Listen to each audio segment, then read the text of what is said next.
Let me say that again. The whole history of America is the history of rich white men telling not rich white people that their enemies are black and brown. It starts in the colonies of what would become the United States. Let's remember, during the colonial period, mid-1600s, there was no such thing as white people. I know some people who are now called white find that shocking, right? Because they think whiteness is real. Hello guys, welcome once again to our free post. I hope wherever you're watching us from, you're having a great time. Now, we have always highlighted how the American system is always skewed against black people. And this is something that has been reiterated by many scholars who understand these things. One speaker who has always been on this topic for quite some time is Tim Wise. Tim Wise is an anti-racist educator who has spoken quite candidly about the plight of the black man or even the black woman in America. And there are some insights that he has always given in different speeches and lectures that he has presented. I want us to share some compilation of some of his speeches, and you're gonna see why American system has never favored the blacks.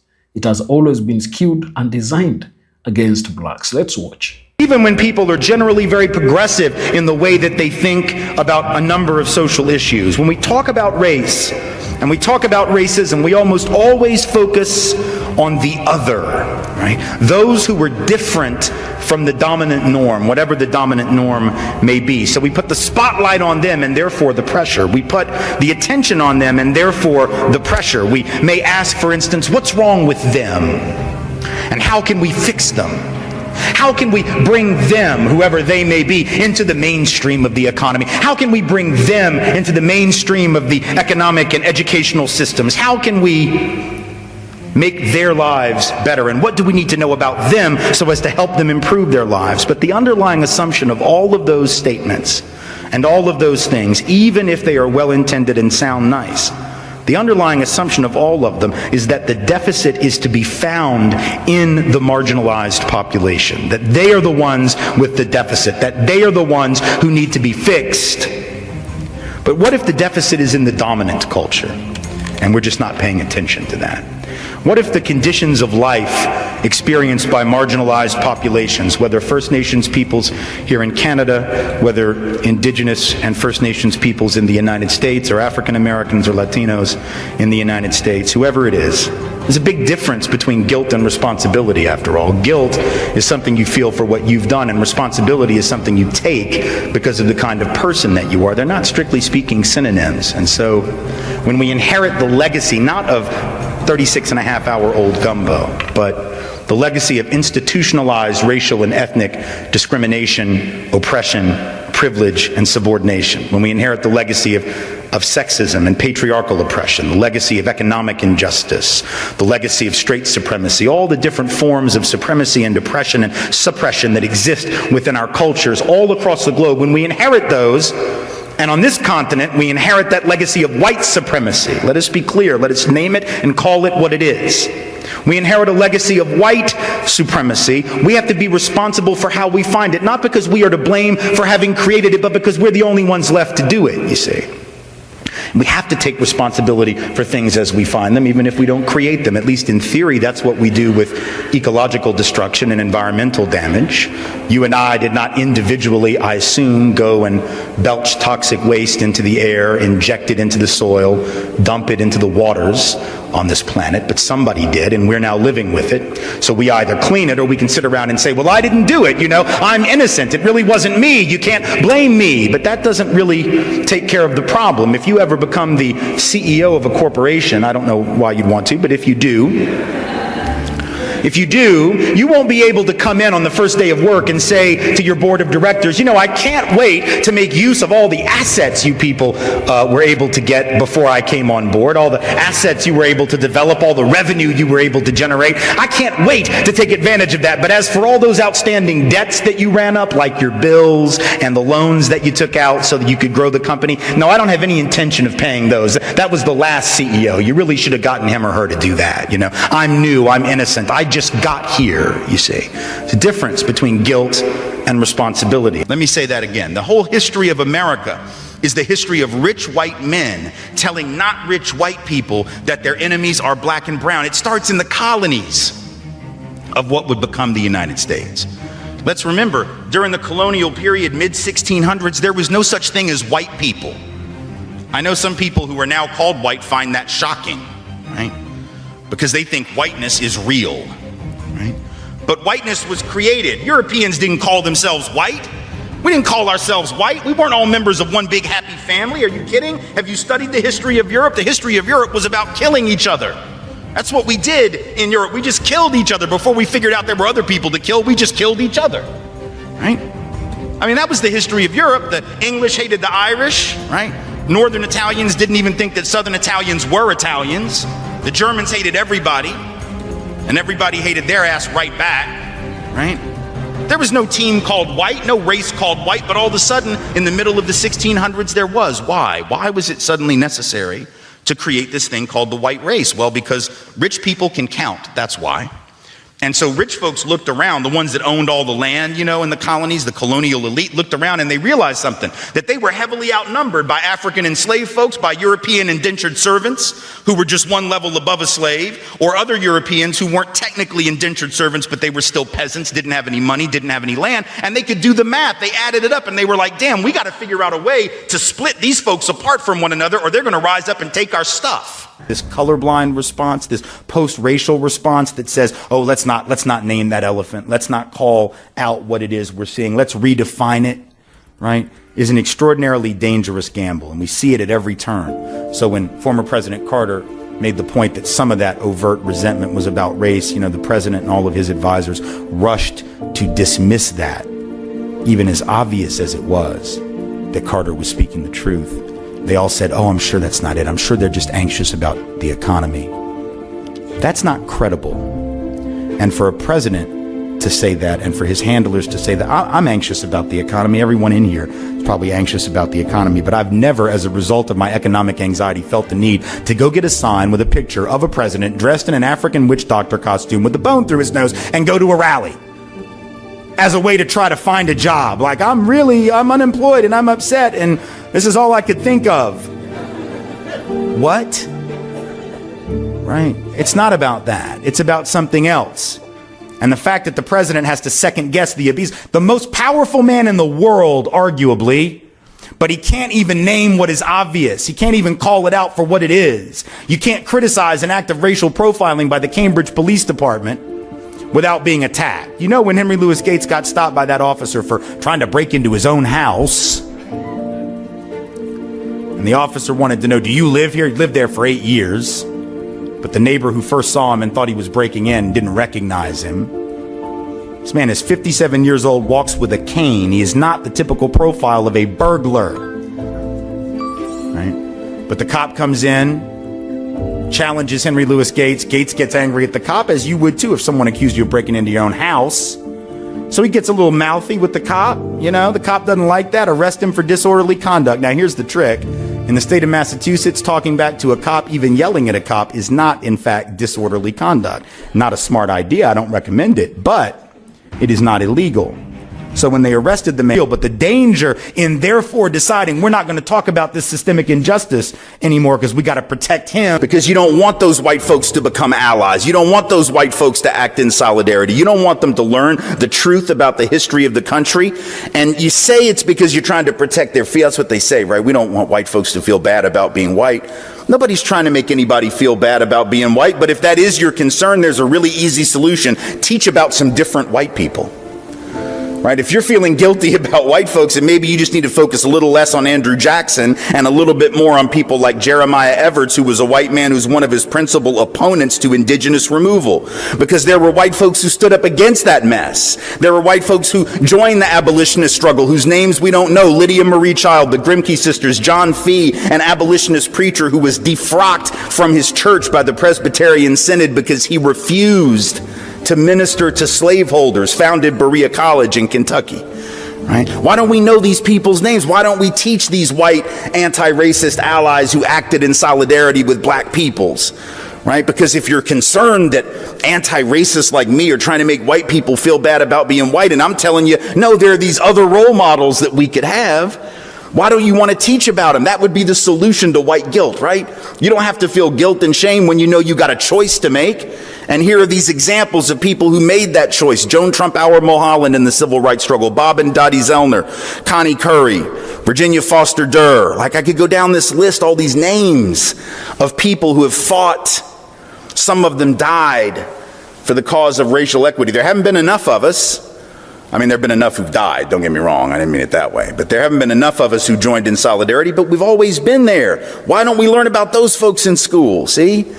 The people that attack critical race theory don't talk about doing that. They don't want that taught. They just don't want race talked about at all.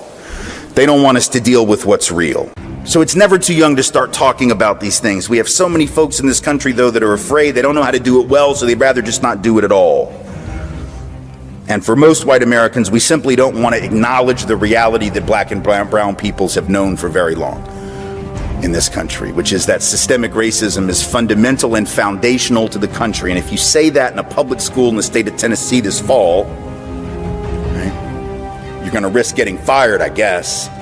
If you say it in Florida, they're going to be able to sue you. I was just in Indiana, same thing, right? If you say what I just said, that systemic racism was fundamental and foundational to this country from its inception, which, by the way, is not an opinion. It's not an opinion. It's not a debatable, rebuttable presumption. It's a fact, and I'm going to prove it to you. It doesn't take a lot of time. So racism was foundational to this country. Don't take my word for it. Take the words and the actions of those who were the founders and the initiators of the project known as the United States. Talk about what the very first Congress in this country did after the ratification of the Constitution, right? What's the first thing that Congress did after the Constitution was ratified in terms of legislation? Because you got to assume whatever they did first is their way of saying this is the most important thing, right? Like, that makes sense. You don't do the most important thing like seventh. You do it first, right? So you might think to yourself, well, gosh, I don't know, Tim, maybe the first thing they did was make sure that they had a sufficient army in case the Brits decided to come back and have another run at it. No, that's not what they did. Or you might say, well, maybe they needed to figure out the tax structure so they could figure out how to finance the government. So maybe they did that first. No. They did that, but they didn't do that first. Right? The very first substantive piece of legislation that Congress passed after the Constitution was ratified was a thing called the Naturalization Act of 1790.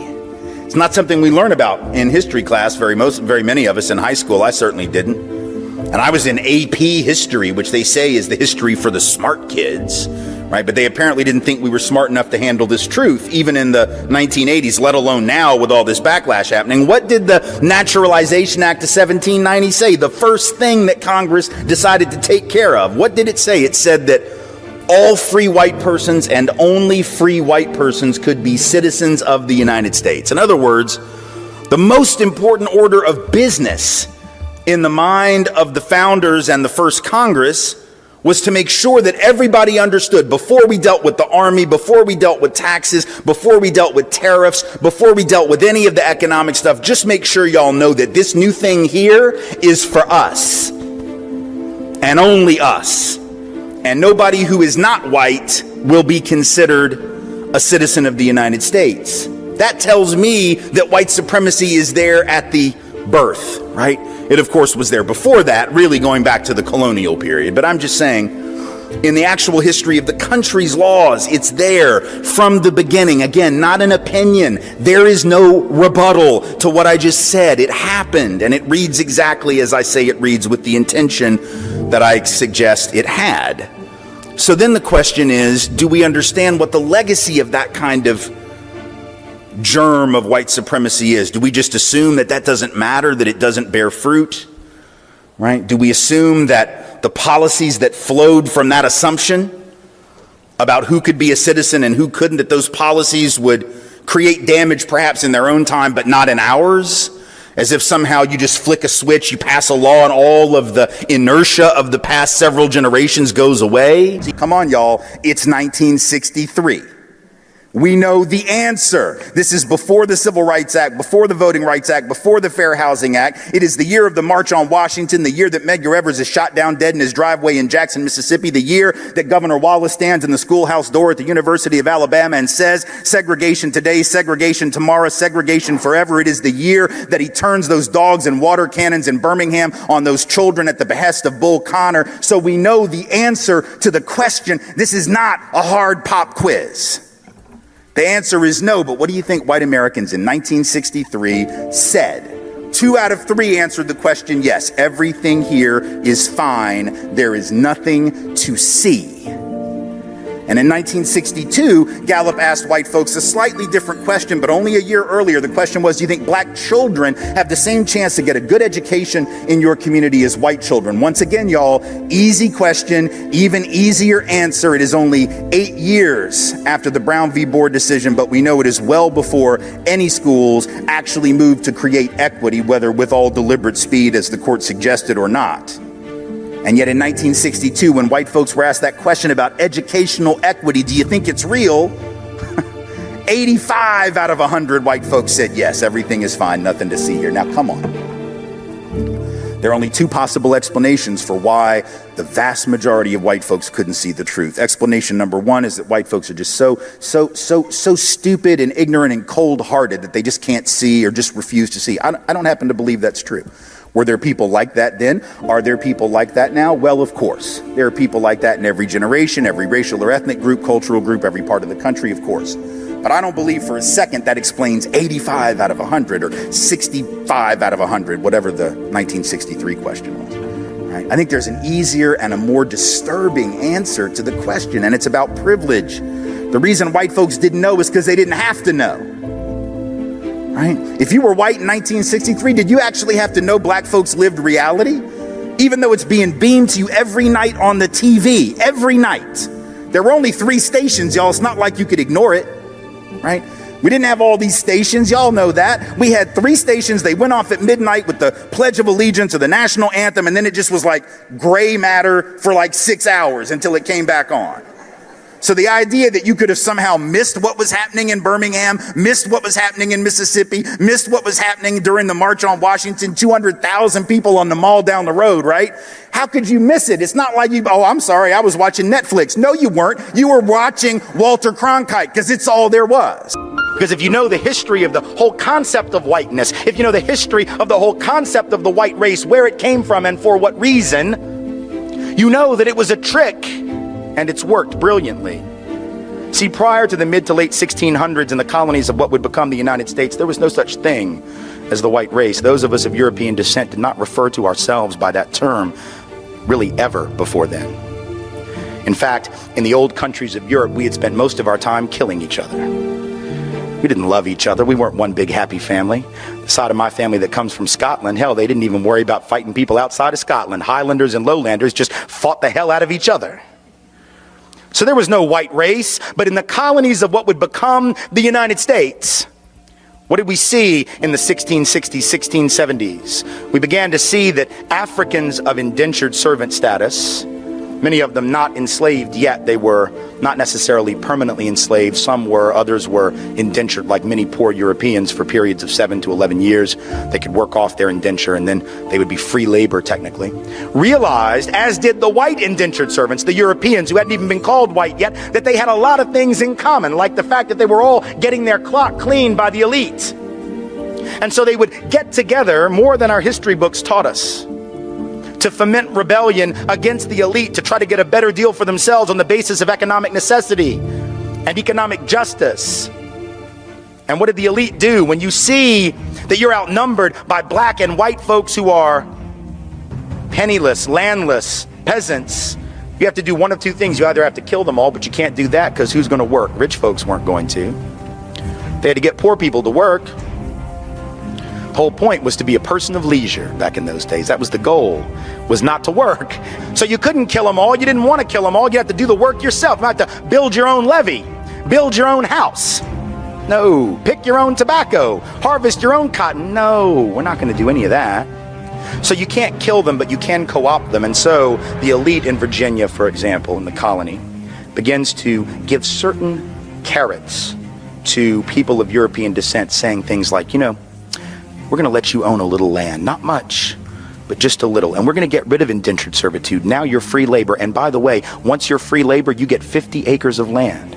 Just because you're free labor, see? So we're going to cut you in on this deal. We're going to let you enter into contracts. We're going to let you testify in court. And here's the best of all. We're going to put you on the slave patrol to keep those people in line, right? The idea was you're still going to get your clock clean.